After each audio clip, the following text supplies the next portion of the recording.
নারী নির্যাতনের এই ঘটনাগুলি যদি বিচার না হয় তাহলে কিভাবে এই নারীরা নিরাপদে থাকবে?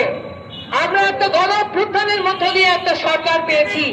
এই সরকার খুব বেশি দিন হয়েছে ক্ষমতায় আসেনি, তারা আরো সময় চাচ্ছে, সেটা স্বাভাবিক।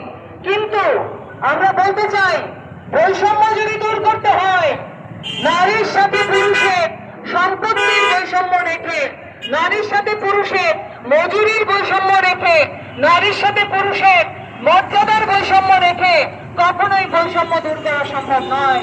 বৈষম্যের বিরুদ্ধে যে গণ অভ্যুত্থান এদেশের ছাত্র জনতা করেছে, সেই বৈষম্য যদি দূর করি তাহলে অবশ্যই সম কাজে সম মজুরি, সম্পত্তিতে সমান অধিকার, সেই অধিকার দিতে হবে, সেই মজুরি দিতে হবে। আমরা আহ্বান জানাবো বর্তমান সরকারকে, এই সম্পত্তির ক্ষেত্রে নারী পুরুষের যে প্রাপ্যতার ভিন্নতা আছে এটা